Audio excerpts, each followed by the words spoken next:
Hello all the aspirants. आज हमारे साथ जुड़े हैं शानिहाल, जिनकी इस बार जेआरएफ में ऑल इंडिया रैंक 150 है।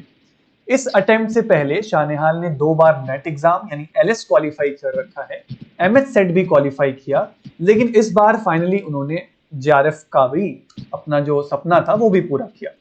अब इनकी जर्नी से हमें बहुत कुछ जानने को मिलेगा। आइए बात करते हैं शानिहाल से। तो अभी आ, आपका स्वागत है इस आईएफएस के प्लेटफॉर्म पे, और कैसा लग रहा है एग्जाम रिजल्ट के बाद? ऑब्वियसली काफी अच्छा लग रहा है सर।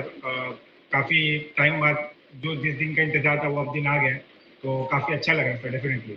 और घर पे सब खुश हैं? हाँ सर, घर पे तो डेफिनेटली सब खुश है कि मतलब इतने साल से आप किसी काम के पीछे थे, और ये हम्म। डेफिनेटली का भी स्ट्रगल स्ट्रगल था, साथ में मेरा भी था, तो hmm. Definitely. Very good. So शानिहाल, ये जर्नी कैसे स्टार्ट हुई? आपने कब मन बनाया कि मुझे पीएचडी करनी है या मुझे रिसर्च करना है? ये चीज आपके मन में कब आई थी?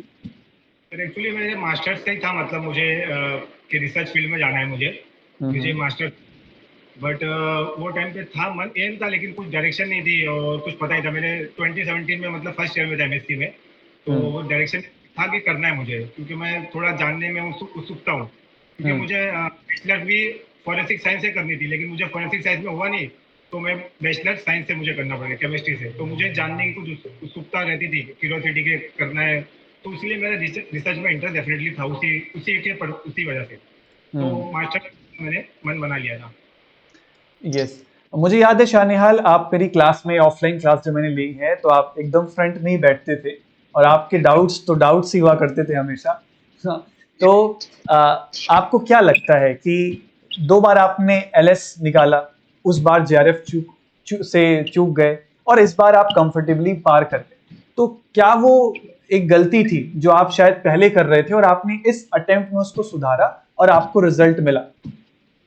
सर गलती तो सर ऐसी थी कि मतलब हम्म। कुछ अगर आप 2-4 मार्क्स से रह जा रहे थे पहले, तो कहीं ना कहीं आपका लक भी बाय डिफॉल्ट साथ नहीं देता था। मार्किंग में गलती कर देते थे कि जो हम्म। सॉल्व करके रॉन्ग कर देते थे, तो इस वजह से तो एलएस में जो 2 बार मेरा रह गया था, उस हम्म। वजह से मेरी गलती हो गई थी। और उससे पहले जो मैंने मतलब गलती हुई, जो तो उसमें ये भी था कि जिसमें मेरा बेसिक क्लियर नहीं था, और मुझे थोड़ा ओवर द टॉप जाके चीज़ों को जानने की आदत थी, कि मतलब जो थोड़ा रिलेटेड नहीं भी हो, हम्म। जो पॉइंट ऑफ व्यू जो ठीक है वो एग्जाम के रिलेटेड ना हो, तो हम्म। वो सारी चीज जो मेरे अंदर थी, क्यूरियोसिटी, जैसे मैंने बोला स्टार्टिंग में, मैंने बोला कि क्यूरियोसिटी मेरे में रहती थी हर चीज को जानने की, थोड़ा कितना हम उसको और बेहतर तरीके से समझ सके, तो वो भी थी। उसमें भी थोड़ा कुछ हो गया कि मतलब थोड़ा एग्जाम से डाइवर्ट हो गए और अलग चीज अच्छा। केमिस्ट्री थोड़ा चले गए, तो हम्म। ये भी मतलब गलती थी जो मेरी।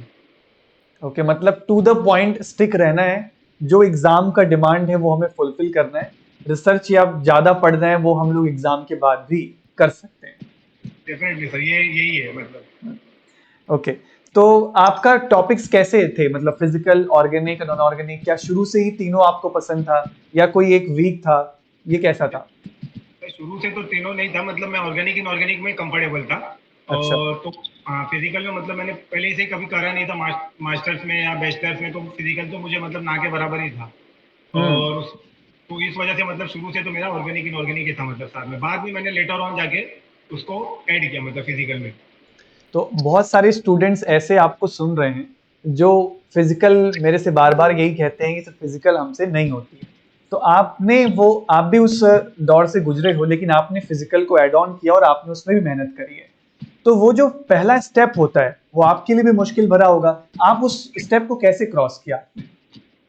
सर मैं तो एक ही मतलब दूंगा, क्योंकि मैं तो बहुत, मुझे तो रेसिप्रोकल क्या होता है, एडिशन, सब्सट्रैक्शन, ब्रैकेट में कब मल्टीप्लाई कर दीजिए, मतलब एकदम बेसिक भी मुझे नहीं पता था। तो हाँ। मैं इधर इधर से मैं स्टार्ट करूँ तो कोई भी समझ जाएगा कि मैं उसको ओवरकम करने के लिए, तो सर मैंने सबसे पहले एप्टीट्यूड की तरफ थोड़ा अपना अच्छा। झुकाव किया, कि अच्छा। मतलब मैं थोड़ा उसके ऊपर समझ बेसिक मैथमेटिक्स फंडामेंटल्स का डिमांड क्या है। तो वहां हम्म। पे जब मैंने किया क्वांटिटी, और वो भी मैंने उसमें भी क्वांटिटी जो एप्टीट्यूड था उसके ऊपर थोड़ा फोकस किया, जैसे कि profit loss, multiplication, subtraction, power, ये वाले जो थे नंबर सीरीज के, मतलब जो जिससे आपकी क्वांटिटी स्किल डेवलप हो। तो हम्म। मैंने वो की, तो पेपर में भी मेरा, पार्टी में भी फायदा हो मेरा, और उससे मुझे थोड़ा न्यूमेरिकल से थोड़ा डील करने में थोड़ा आसानी होने लगी। तो मुझे थोड़ा लगने लगा कि कुछ आता है मल्टीप्लाई, कुछ डिवीजन तो मैं कर सकता हूँ, तो इस हिसाब से मैंने स्टार्ट किया। मतलब पहले मैं पार्टी की तरफ किया था, ताकि मैं थोड़ा क्वांटिटिवली अपने आप को उस तरह से प्रिपेयर कर सकूं कि मैं फिजिकल में शिफ्ट कर सकता हूँ। तो इसमें इधर से मैंने, क्योंकि मेरा बिल्कुल ही जीरो था पूरी तरह से।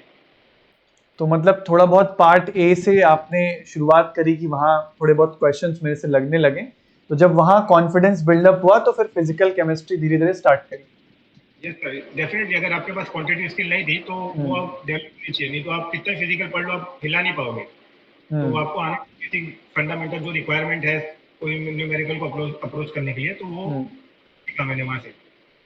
तो इस बार के अटेम्प्ट में आपने तीनों सब्जेक्ट्स को एक जैसे ही देखा है, फिजिकल, ऑर्गेनिक और इनऑर्गेनिक? इससे पहले के जितने भी अटेम्प्ट थे 2 3 4, उसमें मैं लगभग तीनों को इक्वली देख रहा था, बट वो लर्निंग प्रोसेस में था तो चल रहा था मैं हम्म। साथ में लेके चल रहा था मतलब। ओके। और आप क्वेश्चन प्रैक्टिस और रिवीजन का आपकी तैयारी में कितना रोल रहा और आप इसको कैसे मैनेज करते थे?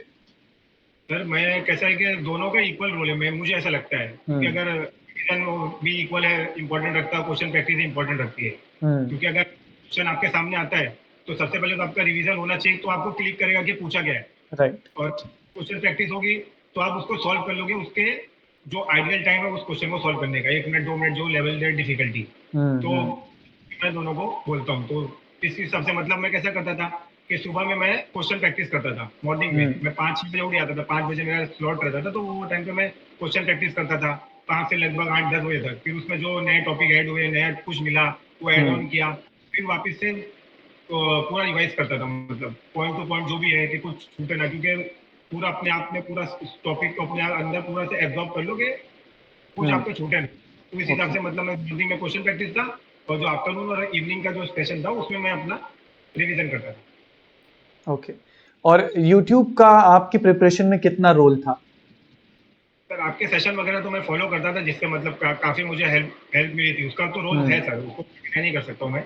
और क्योंकि मैंने आपसे पढ़ा भी ऑफलाइन भी, तो मैं डेफिनेटली आपसे कनेक्ट मैच कर पाता था कि जो आप पढ़ा रहे हो हाँ वो मेरे लिए रिलेवेंट है और मुझे वो समझ में आ रहा है, वही मुझे रिक्वायरमेंट है। तो हम्म। आपका जो यूट्यूब के जो सेशन थे मैराथन के हो जो भी हो, वो सब मैं आपके फॉलो करता था। ओके। रोल अब है बट ये रोल बाद में आता है। हम्म। और जो स्टूडेंट्स 2 बार से, या मान लो उन्होंने 1 2 अटेम्प्ट दे लिया है और इस बार उनका जेआरएफ, बहुत सारे ऐसे स्टूडेंट्स जिन्होंने मुझे मैसेज किया 0.5 मार्क्स से रह गया, 1 मार्क्स से रह गया, 2 मार्क्स से रह गया, आपने भी इस चीज को फेस किया है, तो फिर डीमोटिवेशन होती होगी, या प्रिपरेशन के दौरान भी आपको कभी डीमोटिवेशन फील होता होगा, तो उसको ओवरकम कैसे करते थे, अपनी कंसिस्टेंसी को बरकरार कैसे रखते थे? सर देखिए, तो डीमोटिवेशन तो मतलब आपको होगा, आप थोड़ा रिग्रेट फील करेंगे कि यार मिस कर दिया, बट मैं तो हम्म। यही कहूंगा कि जो भी लोग, अगर आप आगे रिसर्च में जाना चाहते हो या अगर आप टीचिंग ही करना चाहते हो, डेढ़ हम्म। मार्क्स 1 मार्क्स हुआ, 1.5 मार्क्स 3 मार्क्स से, बट ये आपको, आप यकीन मानो कि आपको कुछ टाइम बाद आपको लगेगा हाँ चलो अच्छा हुआ वो टाइम पे नहीं हुआ, मैं इतनी सारी चीजें सीख गया, मुझे इतनी हम्म। सारी चीजें से पता चल गई जो मुझे आगे काम आएगी, चाहे टीचिंग करो चाहे आप रिसर्च में जाओ, कहीं पे भी हम्म। जाओ, तो वो फायदा होता है। और अगर जो डीमोटिवेशन की बात जहाँ तक आती है, मुझे लगता है कि सर ये इस फील्ड में या इस जो सीएसआर की जर्नी, उसमें आपको सेल्फ मोटिवेट होना पड़ेगा। अगर आप कुछ टाइम के लिए ठीक है थोड़ा हो जाता है, मैं भी हुआ था, ऐसा नहीं राइट। नेगलेक्ट कर सकते कि कोई नहीं होता, होता है, बट वो हम्म। शॉर्ट पीरियड टाइम के लिए। फिर उससे 2 4 दिन में 1 2 दिन में थोड़ा कुछ और कर लो, फिर फटाक से on the spot move on करके वापस सब अपनी जर्नी पे स्टार्ट हो रिज्यूम कर सकते हो उससे। तो उसको ओके। लेके मतलब आपको बैठ नहीं जाना है और गिव अप नहीं कर देना है। अगर आपने मन बना लिया तो वैसे भी आप गिव अप तो नहीं कर सकते हो, हम्म। बट जो उसमें रहते हैं डेलीमा में कि करे ना करे छोड़े ना करे, तो अगर आपका गोल है कि आपको सीएसआर को चाहिए चाहिए, तो फिर आप ऑटोमेटिकली खुद ब खुद आ जाओगे, आपको सीएसआर ही खींच के लेके आ जाएगा कि चलो आ जाओ राइट। टाइम हो चुका, बहुत आपका टाइम पास हो। ड्राइविंग फोर्स स्ट्रांग होना चाहिए, आपका जो विजन है, आपने जो देखा है, उस सपने को, लक्ष्य को ध्यान रखो कि भाई पहुंचना है वहां तक, तो वो चीज ही आपको पुल करती रहेगी। एग्जैक्टली बिल्कुल, अगर आपने वो विजन देख लिया तो आप कुछ छोड़ ही नहीं सकते, फिर उसको फिर हम्म। आपको लगे वेस्ट किया, फिर वहां बोलेगा बहुत वेस्ट हो गया, वापस से आ जाओ पटरी पे, क्योंकि अभी वो भी खराब हो गया, तो अभी ये ना हो जाए, तो मैं ऑटोमेटिकली मैं भी गुजरा उससे, तो हम्म। ऑटोमेटिकली खींचे चले आते हो। राइट। तो इस वाले अटेम्प्ट में जब आपने क्वेश्चन पेपर सॉल्व कर लिया था और एग्जाम सेंटर से बाहर आ रहे थे, तो क्या लग रहा था कि हाँ इस बार सब कुछ डन है, फाइनल है, या इस बार भी थोड़ी हेजिटेशन थी? सर मैं आपको सच बताऊं ना, मैंने इससे हम्म। पहले जो एग्जाम दिया जिसमें भी मेरा 1 1.5 मार्क्स आएगा तो मुझे ऐसा लगता था कि हो जाएगा, बट मैं अच्छा। थोड़ा फेस में रहते हैं डेली मार्क के होगा नहीं होगा, तो मुझे करने पे तो लगता हाँ जो करे एकदम एग्जैक्ट सही करे, बट कुछ जैसे मैंने बोला, मैं बहुत क्वेश्चन में मतलब जो करेक्ट आती थी बट मैं उसको रॉन्ग मार्क कर दिया, और ये मेरी हर बार गलती चलती आई, मतलब उसको पता नहीं मैंने ओवरकम करने की कोशिश करी बट ये हो जाता है। तो करने के बाद तो लगता है कि हाँ हो जाएगा, बट वो जब तक कट ऑफ नहीं आ जाए एक बार तो थोड़ा आपकी अपनेस होती है। तो मुझे लगता था कि हाँ पेपर अच्छा गया है, क्योंकि एक बार जो 118 वाला इससे पहले दिसंबर में था आपका कट ऑफ, तो उसमें भी मेरे को लगा था मेरा श्योर हो जाएगा, बट वो 1.5 मार्क्स से मैं रह गया था। अच्छा। तो हाँ, तो इस वजह से मतलब लगता है कि मतलब अगर आप हाँ ओवर द टॉप किसी ने अगर कर दिया 140-50 तो अलग बात है, बाकी जो 110 15 20 25 में रहता है तो उसको थोड़ा रहता है कट ऑफ क्या आएगी, स्कोर कार्ड फाइनल क्या आएगा, तो वो उस फेज से हर कोई गुजरता है मतलब। हम्म। और एग्जाम के 3 घंटे आपके कैसे रहे थे इस फाइनल अटेम्प्ट के अंदर? और वो जो नर्व्स होती हैं थोड़ी सी तेज हो जाती हैं, जैसे बच्चे ना बहुत बार मुझे कॉल करके कहते हैं कि सर हम इतना डर जाते हैं एग्जाम के अंदर कि हम माउस ही नहीं हिला पाते हैं, तो एक नर्वसनेस तो होती है, तो उसको कैसे मैनेज किया था? तो ये तो सर कैसे ना, ये टाइम के साथ ही मतलब आप ओवरकम होती है मतलब। अभी हम्म। फर्स्ट कोई भी अगर पूरी मेहनत से इतना लगा के मन लगा के दिल लगा के पढ़ता है, फिर उसके बाद इन्वेस्ट करता है महीना साल 6 महीने साल भर, तो फिर वो जाएगा तो नर्वसनेस तो होना ही है। राइट। लेकिन अगर आप एकदम स्टिक हो तो आप उसी में खो जाओगे, आपको कुछ पता नहीं चलेगा, क्योंकि हम्म। अभी वो इतना 1 साल मेहनत की और अब आपको बारी पे बैक करने की CSR को, तो अभी हम्म। वो बोलते हैं उस हिसाब से आप खो जाते हो। लेकिन होती है किसी किसी को नर्वसनेस होती है, मैं एग्री करता हूँ इस बात से, मैं भी हुआ हूँ नर्वस, बट वो टाइम के साथ ऑटोमेटिकली ओवरकम हो जाती है। राइट। और टेस्ट सीरीज का कितना इम्पोर्टेंट रोल था आपकी इस रिजल्ट में? टेस्ट सीरीज का भी डेफिनेटली रोल तो है इसमें, हम्म। मतलब आपको एक्चुअली पता चलता है, क्योंकि अभी आपने ऑलरेडी सब कर चुके हो तो अब अगला काम आपका टेस्ट सीरीज ही होता है। हम्म। तो डेफिनेटली रोल था, और आपकी टेस्ट सीरीज भी मैंने लिया था तो उसमें भी मुझे काफी न्यू न्यू कॉन्सेप्ट मिलते थे, तो फायदा तो होता था सर उससे मुझे। राइट। और अब फाइनली आपको इस एग्जाम के बारे में बहुत डिटेल में पता है, आपने इसको काफी टाइम भी दिया है, तो क्या लगता है किसी स्टूडेंट को जिसको इस एग्जाम को क्रैक करना है, उसको दिन में कितने घंटे की पढ़ाई जरूरी है? सर ये तो वेरी करेगा सर, कोई एक ऐसा नहीं है हम्म। कि सबको इसी तरह करना है।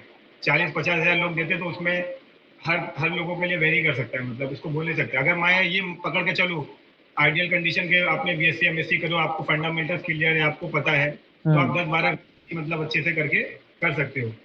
आपके और जो दिन की स्ट्रेटेजी क्या होती थी? जैसे मान लो एग्जाम के 1 महीने पहले आप अपने दिन को कैसे प्लान करते थे? मेरा तो वही था सर, मतलब जैसे मैंने आपको बताया मेरा सुबह मॉर्निंग में 5 बजे से शेड्यूल स्टार्ट होता था, अच्छा। और हाँ, और रात तक वो चलता था, लगभग 11-12 बजे तक वो चलता था। तो वही मॉर्निंग में मतलब मैं टेस्ट सीरीज थोड़ा क्वेश्चन आपके जो सेशन लेते थे रात वाले, जब हाँ। 12 साढ़े लेते थे, उसको मैं सुबह में देखता था। और फिर अच्छा। उसके बाद 7 बजे फिर मैं अपना टेस्ट देना स्टार्ट करता था, मॉक टेस्ट हो या जो भी हो। फिर उसके बाद हम्म। उसको 9:30 10 बजे तक उसको हो गया कंप्लीट, फिर उसको एनालिसिस किया क्या हुआ, कुछ पॉइंट मिला नहीं मिला, फिर उसको ऐड किया। 10-11 बज जाते थे, फिर बीच में लंच हम्म। ब्रेकफास्ट भी होता था, उसके बाद फिर मैं रिवीजन स्टार्ट कर मिल गया वो जो मेरे पास है वो तो रिवाइज करना ही है, प्लस जो एड ऑन हुआ है उसको भी रिवाइज करते चलना। तो ऐसे ही मतलब मैं हर बार करता था, टेस्ट सुबह में चलता था 1 या 2 टेस्ट जितना मेरी, क्योंकि अभी टाइम हो चुका था तो फटाफट टेस्ट दे देते, 2 टेस्ट 3 टेस्ट जो भी है, और उसमें से क्या मिला वह ऐड करो, फिर 10-11 11 साढ़े 11 के बाद फिर वो रिवीजन करना मैं स्टार्ट कर देता था, पॉइंट टू पॉइंट जो भी है। क्योंकि मेरे जो नोट्स थे उसमें काफी सब स्टैंडर्ड बुक के ज्यादा क्वेश्चन थे, हम्म। एग्जाम्पल्स थे, तो और एज इट इज क्वेश्चन आए भी बहुत बार ऐसे आप भी जो कराते थे उसमें भी एज इट इज क्वेश्चन बनते थे, तो उसको भी रिवाइज मैं करता रहता था साइड बाय साइड। ओके।